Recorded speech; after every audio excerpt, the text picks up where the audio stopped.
développé quel pays? Quand vous parlez de elle a détruit, il y a beaucoup de gens qui travaillent là-bas et ils vont détruire les emplois, on a atteint à la dignité. La dignité, c'est avec les jeux de hasard. C'est même un péché dans la Bible. Nous revenons donc à des familles, puisque vous dites qu'on est en train de détruire bien nous, qu'on a voulu détruire bien nous. Les familles que tu as dû détruire. Et il y a eu des plaintes partout. Voilà alors la mafia, ce n'est même pas seulement dans la cybercriminalité. Toi, ce que tu as défendu. Bien nous, vous l'avez libéré pour aller en République centrafricaine et aller se réfugier. Où? En Russie. Et c'est toi qui viens parler que la justice, la loi est égale pour tout le monde. Et que les autres, on doit savoir ce qu'on dit à travers des réseaux sociaux.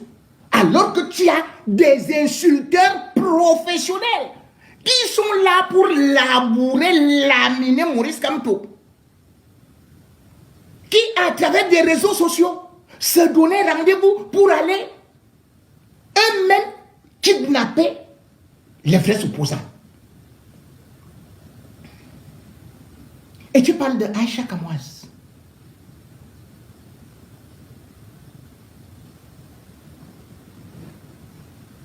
Honnêtement, je n'ai pas le temps de l'écouter. Parce que si je dis que je ne l'écoute pas, ça peut être comme du mépris, mais je n'ai pas de temps. Au regard de mon emploi du temps et de contenu de ces programmes. Mais ce que vous êtes en train de faire est beaucoup plus grave que ça. C'est-à-dire que dès que vous avez un petit pouvoir au Cameroun, vous décidez de faire arrêter des gens n'importe comment. Vous donnez des ordres à la police, à la gendarmerie, et puis on arrête des citoyens comme ça. Et c'est d'ailleurs ici que j'ai apprécié. Si tu veux être au courant de tous les Congossas au Cameroun, abonne-toi sur cette chaîne. Surtout clique sur la cloche de notification pour être informé dès que je mets une vidéo en ligne. Abonne-toi rapidement. La sortie de Steve Fa, vous le savez très bien, que ce n'est pas quelqu'un que j'apprécie souvent. Mais cette sortie interpellative est courageuse et j'applaudis. Suivons. À l'attention du président Paul Biya et de son épouse, je souhaite vous dire qu'au Cameroun, il y a comme un nouveau président. Il s'appelle Steven Bienu. Il n'a pas été élu. Il a simplement de l'argent. Beaucoup d'argent. Un argent gagné en ruinant la jeunesse avec les paris sportifs 1x bet. Bet comme l'animal. Et avec cet argent, il influence, il contrôle, il impose. Aujourd'hui, une influenceuse, Aïcha Kamoise, est détenue à la PJ pour avoir critiqué les choix du nouveau président. Certes, je ne suis pas d'accord avec les propos quelquefois acerbes d'Aïcha, mais je pense qu'elle ne doit pas être victime des longs bras de Steven Bienu. Moi-même, j'ai été arrêté par des militaires, payés par Bienu. Et il y a quelques années, ils m'ont conduit à la CEMIL et ont voulu me torturer derrière le bâtiment. J'y ai échappé parce que je connais des gens. Ce jour-là, Steven Bienu était présent. Il est venu voir ce qui allait m'arriver. Finalement, il a voulu négocier avec moi. Je lui ai dit que nous devions parler dans un endroit neutre, comme un restaurant. Là-bas, il m'a proposé 50 millions pour que je me taise. Je n'ai pas accepté cet argent. Mais j'ai arrêté de m'exprimer par peur pour ma vie. Pourtant, je ne faisais que défendre des jeunes qui avaient gagné 13 milliards avec son entreprise 1xBet, mais qui n'ont jamais reçu leur argent. Quand je pense que mon frère, Raoul Christophe Mia, et ses copains avaient fait un reportage pour m'insulter, j'avais compris durant ce feuilleton qu'il avait corrompu presque tout le monde dans ce pays. J'ai déjà raconté cette histoire, mais je la raconte encore pour que les Camerounais comprennent que cet homme est dangereux. Aujourd'hui, je pense qu'il a fini par devenir un second président de la République.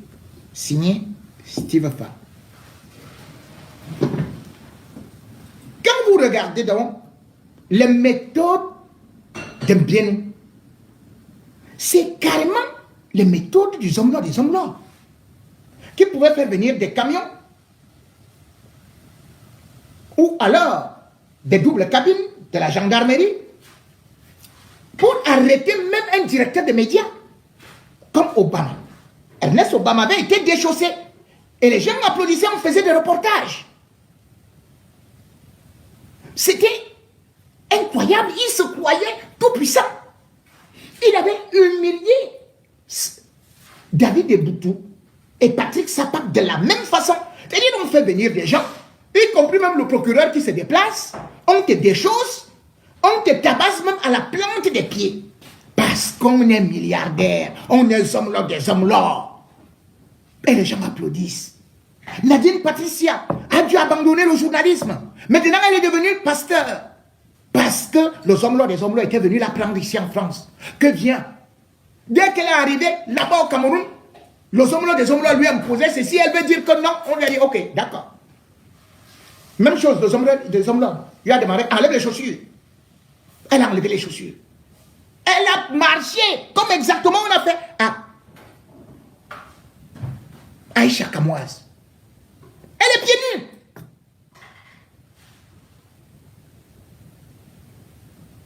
Une femme qui boit déjà, elle avait fait un accident. Vous la brutalisez ainsi. Vous utilisez les méthodes du zomblo des autres. Quand tu regardes une vidéo, il faut partager et mettre les likes. Toi qui regardes, n'oublie pas de liker et de commenter. Vraiment, si tu n'es pas encore abonné, fais-le. Je croyais que le zomblo des hommes qui avait dit, n'oubliez pas que le monde a pas changé. Je croyais que vous pourriez au moins en tirer une leçon. Lorsque vous avez vu les hommes des hommes très puissants et qui se disaient le grand ami de Laurent Esso et fils de Paul Biya, lorsque vous l'avez vu descendre en prison, vous deviez quand même vous poser des questions. Mais non, vous continuez sur la même lancée. Moi aujourd'hui, parce que généralement quand vous voulez parler de ces milliardaires-là, des soi-disant milliardaires, on vous dit que, oh, vous êtes déjà jaloux, et tout et tout. Je vais vous dire, Steven Mbienou avait été victime d'une campagne que j'ai trouvée un peu dangereuse. C'était en août 2025. Il y avait une jeune fille qui a été assassinée par un de ses amis, Bansena Pola. Ce qui n'était pas dans sa mangeoire, parce qu'il a recruté une équipe de TikTokers, de blogueurs, d'influenceurs. Voilà son travail.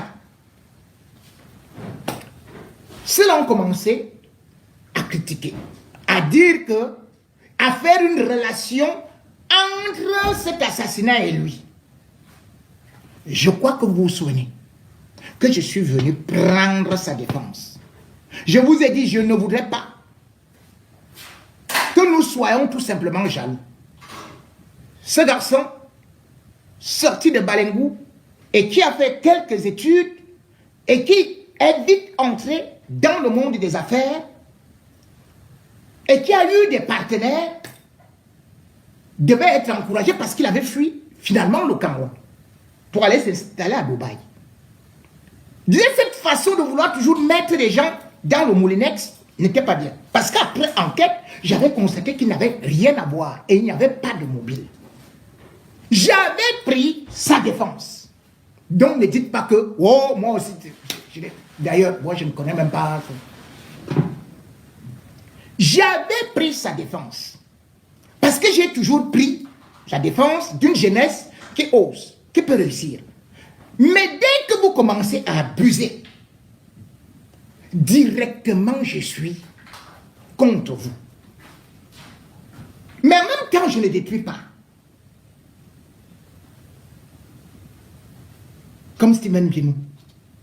Oui, les gens disent que, oh, il a fait ceci et cela. Mais, attendez.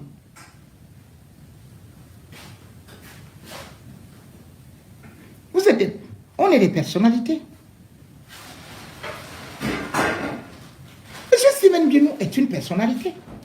Et sa femme également. Et monsieur Steven Bienou a toujours eu à acheter des influenceurs pour laver son image. Mais le problème, c'est quoi?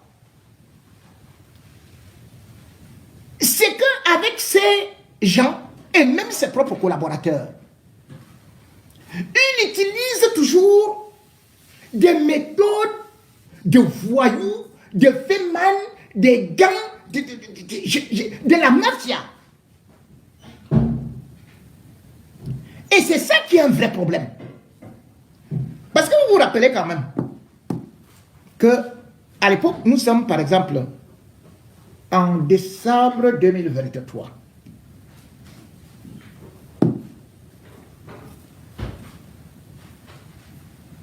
Steven Bienou a échappé lui-même à un enlèvement. C'était un règlement de compte. Pourquoi? Parce que dans sa maison à Bastos, 4 personnes étaient arrivées dans l'année. 2 avaient des tenues militaires, d'autres en civil. Pour l'arrêter, et c'était un vendredi. Il avait eu la chance de ne pas être là.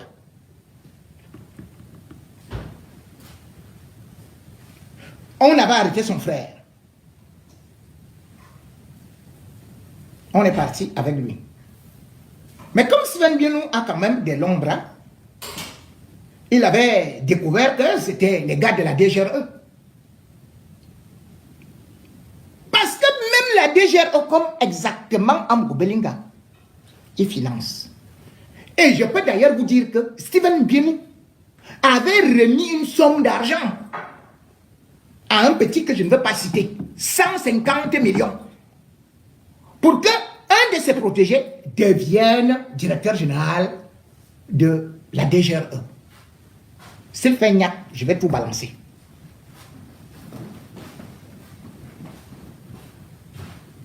Je peux lui dire comme le jour, l'heure, l'endroit, mais pour l'instant, je me tais.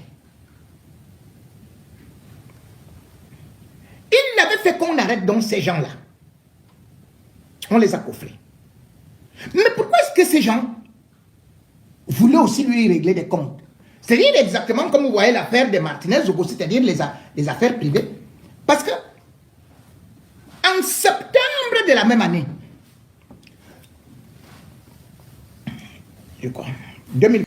N'oublie pas de t'abonner et de partager la vidéo. Laisse un commentaire si la vidéo t'a intéressé.